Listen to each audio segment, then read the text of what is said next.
So, hey, as you know, I'm doing this 30-day conscious coding thing. So this is using the modality that I created through really necessity, and have kind of formed more over the last 3 years.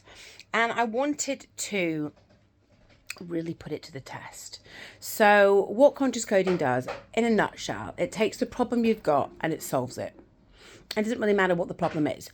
And it's coming from understanding your beliefs to taking inspired action, right? And so I'm saying, right, a problem a day, and I'm going to see what happens and I'm going to document it. So day one was really great. So first things first, I'm there like the confusion about, and why haven't I put out conscious coding for the masses? And it was really, really interesting because whilst the problem is I'm confused, that isn't the problem. That is the symptom. The confusion about it is the symptom. The actual problem, and it was really interesting what happened then, because I start tapping on it to get to the problem and to feel where the resistance is in my body. And the resistance came all in my head, and I started like needing the toilet. I got really thirsty. It was like I became kind of really toddlery about it and got, I don't want to do it. And I was just tapping on it. And then the real problem that came up was self-doubt, total self-doubt, and that I'm not like the other people who bring out modality. I'm not like those people. I'm too distracted. I should be focusing on other things. I shouldn't be trying to do too many things at once. I should be focusing on my children. I should be focusing on the rage rooms. I shouldn't even be thinking about this. That's just not what I should be doing. And there's a lot of other people going, no, why don't you? I shouldn't be doing it. This shouldn't be a focus of mine, right? And I can't be like the other people who do it. So there's other people who really back themselves, and I can't be like them. There's all these reasons why I'm nothing like them. They've got more help. Their kids go to school. They're married or with partners. I'm not like those people. And it was so interesting. And then it went to, and I've got this belief that if I have to launch a certain way, it becomes suffocating. So if I wanted to launch this thing, I can't launch anything because the launch process is suffocating me. And it was so interesting what was coming up. So it wasn't my confusion isn't about the process. My confusion is around everything else, and then it was a crippling kind of self-doubt. Then I went into, so as with my own process, then I went into, okay, so what do I actually want? And it was very interesting what came up. Why can't I have it? Why haven't I got it? Why haven't I done it yet? So all my why nots. And then I then ended up going through all the kind of the thought processes that were coming up. What is my brain telling me? What are my beliefs? What is my thoughts happening? And actually it was like the name isn't right. And I've thought that a little while before. I thought the name isn't right. And so I started going, okay, so if let's not be a block. Let's just stick with the name until we know what the right name is. And then other words were coming up that was really interesting, which I will share later on. But I wanted to so I ended it with thinking this is going to come out my way. But actually, part of me sharing it with the world is doing this 30 days and sharing that. And that's the first step. But actually, I don't want to do a course. I don't want to sell and launch a course. It's not what I want. I want this system that I've created to be available to everybody. I want to be on stages telling everybody about it, giving people the freedom from it as well.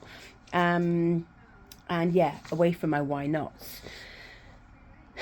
But I've also realised that conscious coding is like a legacy I'm going to be leaving.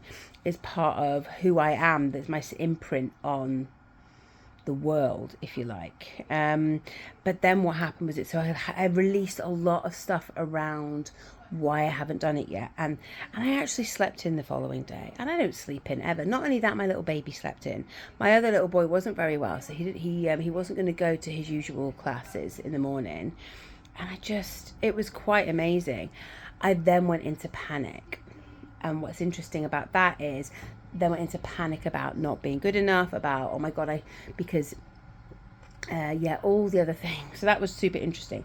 And then day two, I have been going over and over and over in my head. So there was more that came out of that, but I'm not ready to share that yet. But then day 2, I think, okay, so what's the problem? What problem have I had that's really relevant today? And I'm just sitting in the moment with it. I'm not like got this, right, I'm doing this problem on this day, this problem on this day today. So it kind of went on from it. And it was like, I'm stuck with a part of the rage room where I want to expand, and I'm stuck with what to do next. I'm stuck with it. And the minute I said I'm stuck, I got this block. I felt this block in my throat and in my face. And when you're tapping, that really comes through.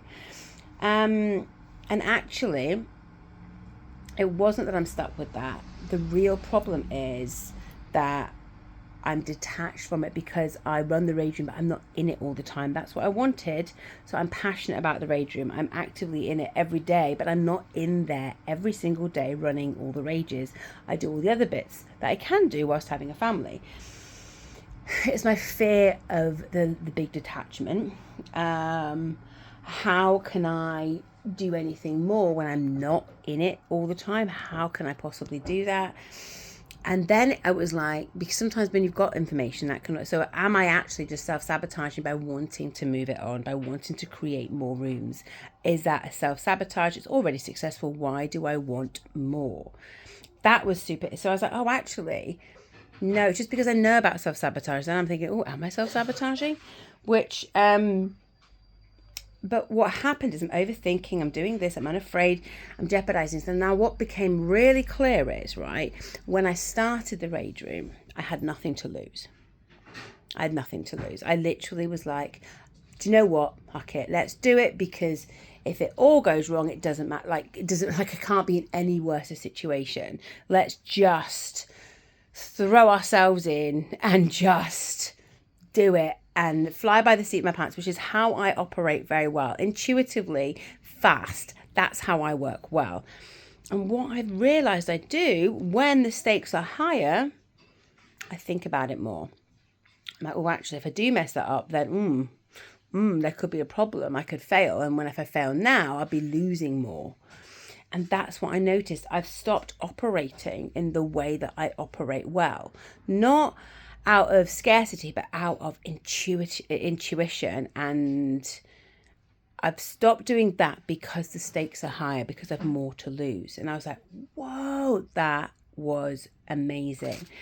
And then I sort of tap through what I actually want to achieve. I went through all the, so okay, what do I want? What do I desire? Why can't I have it? What actions am I taking that are stopping me have those things that I want? These are all the sort of the questions that I asked with the conscious coding methodology.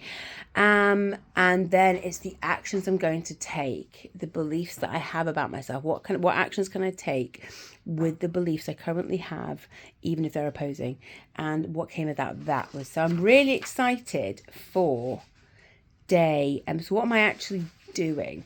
What am I doing that's the problem? Why is this becoming a problem? And it's because I'm not taking the actions. My thoughts are scattered. I'm not taking the actions that I would usually take. What was I doing when I was doing things really, when everything flew?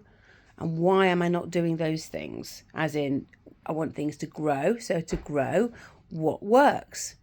Intuitive thinking, taking a risk, going for it, being creative. That's what works. But when the stakes are higher, that's when I get scared.